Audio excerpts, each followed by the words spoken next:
Hello guys, इस video में हम पढ़ेंगे 4 theories of learning. Classical conditioning theory, operant conditioning theory, trial and error theory and insight theory.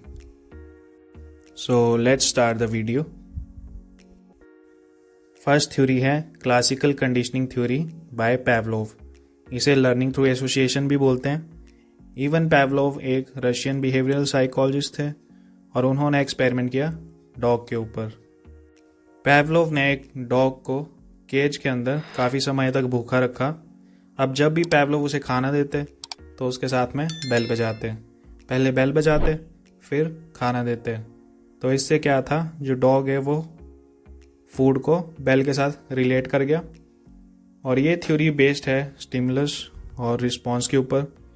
Stimulus क्या होता है, जो हम करेंगे या देंगे। जैसे हम कुत्ते को खाना देंगे तो वो स्टिमुलस है, और खाना देख के डॉग स्लाइवेट करेगा तो वो रिस्पॉन्स है। तो ये होता है स्टिमुलस और रिस्पॉन्स।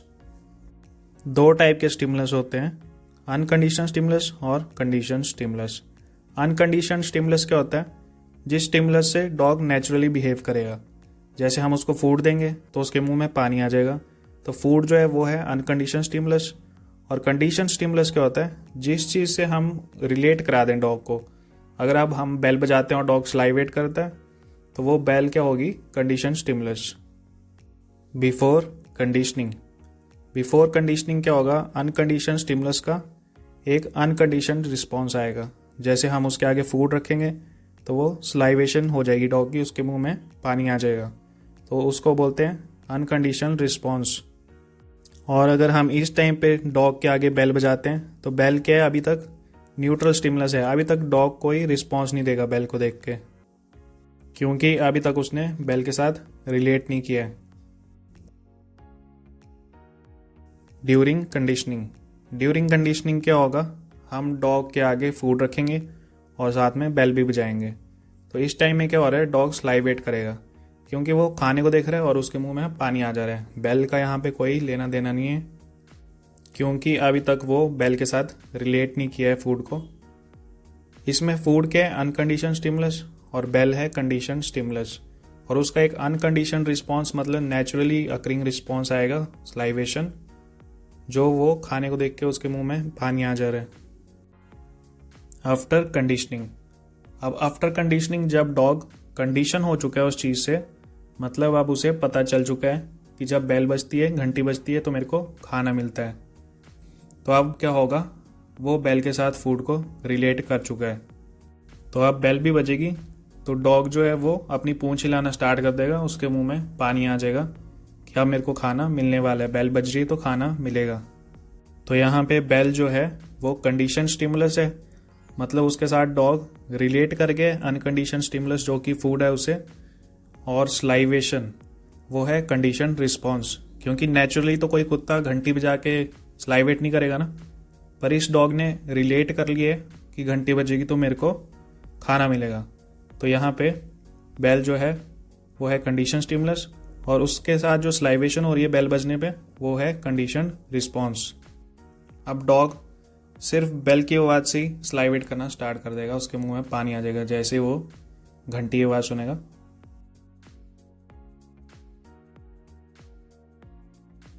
सेकेंड थ्योरी है operant conditioning theory by B.F. Skinner. इसको लर्निंग थ्रू कॉन्सिक्वेंसेस भी बोलते हैं। B.F. स्किनर एक अमेरिकन साइकोलॉजिस्ट थे और उन्होंने एक्सपेरिमेंट किया रैट और पिजन के ऊपर। इस थ्योरी में ऑर्गेनिज्म पहले रिस्पॉन्स देगा, फिर उसे रीएनफोर्समेंट मिलेगी। B.F. स्किनर बोलते हैं कि हम कैसे बिहेव करेंगे ये उसके कॉन्सिक्वेंसेस पे डिपेंड करता है।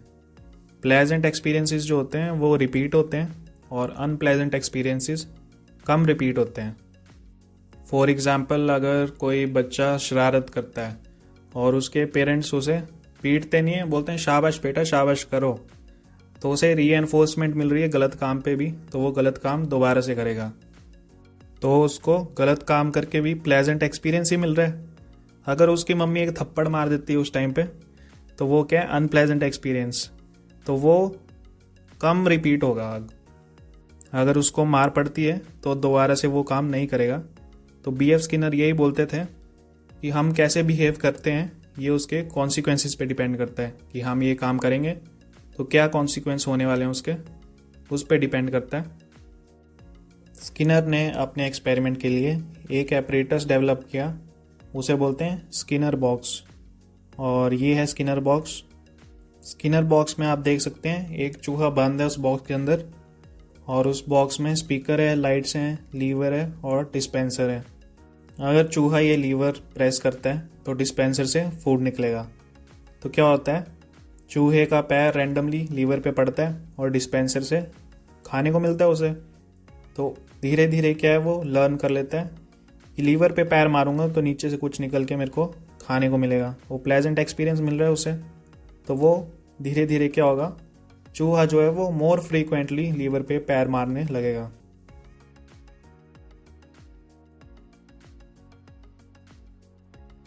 अगर उसको लीवर पे पैर मारने से शॉक लगता तो वो रिपीट नहीं करता ना उस एक्सपीरियंस को, बट लीवर को प्रेस करते उसे डिस्पेंसर में से फूड मिल रहा है खाने के लिए, इसलिए वो एक्सपीरियंस रिपीट होगा। तो यही स्किनर का मानना था।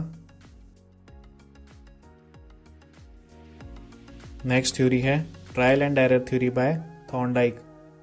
थॉर्नडाइक एक अमेरिकन साइकोलॉजिस्ट थे और उन्हें father of modern education psychology भी कहा जाता है।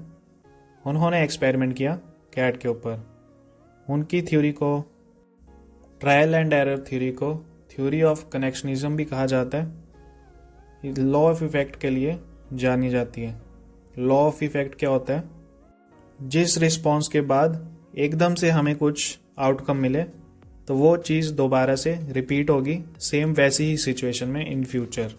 ये है law of effect. For example, अगर आप बाइक राइड कर रहे हैं और आगे अचानक से एक कुत्ता आ जाता है तो आप ब्रेक अप्लाई करेंगे और बाइक स्टॉप हो जाएगी।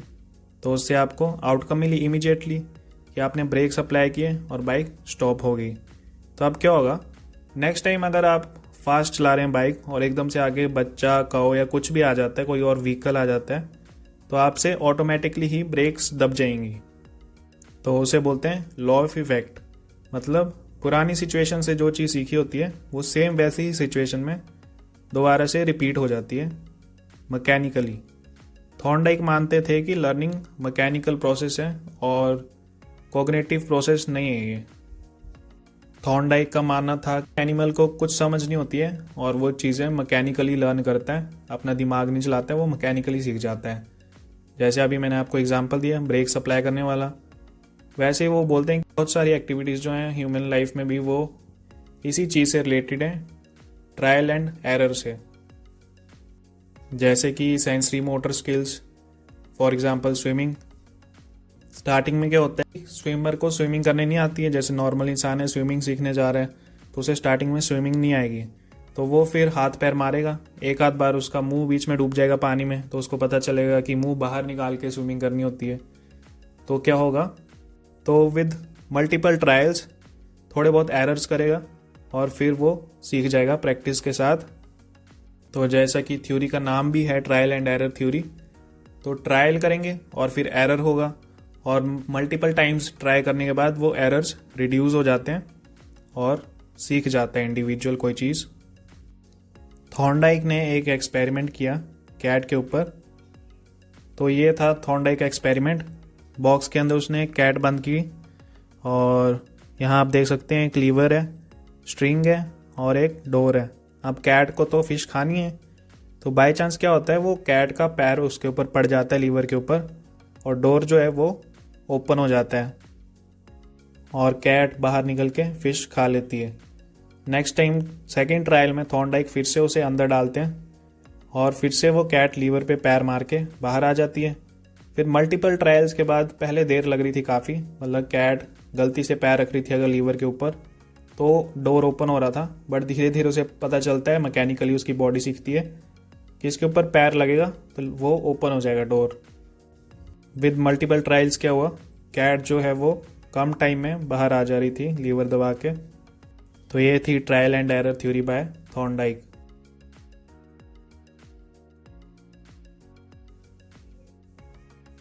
नेक्स्ट थ्योरी है इनसाइट थ्योरी बाय मैक्स वर्थमर।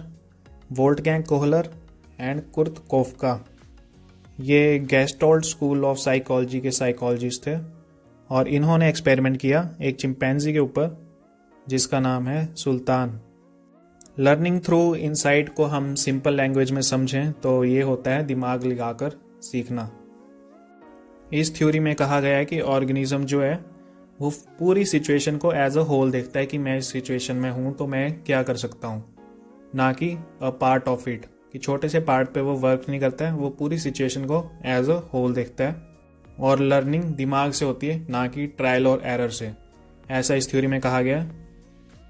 अलग अलग ऑर्गेनिज्म जो हैं वो अलग अलग तरीके से समझने की कोशिश करते हैं उस सिचुएशन को, जिस भी सिचुएशन में उन्हें रखा जाए। हर किसी की मेंटल कैपेसिटी अलग होती है तो वो अपने अपने तरीके से सॉल्व करता है। हो सकता है कोई जल्दी सॉल्व करे, कोई टाइम लगा कर सॉल्व करे और कोई सॉल्व ही ना कर पाए। इस थ्योरी में चिंपैंजी सुल्तान के साथ 2 एक्सपेरिमेंट किए गए। चिंपैंजी को काफ़ी टाइम तक भूखा रखा गया और पहले उसे एक केज में डाल दिया गया और केज की सीलिंग के साथ कोहलर ने एक बनाना लटका दिया।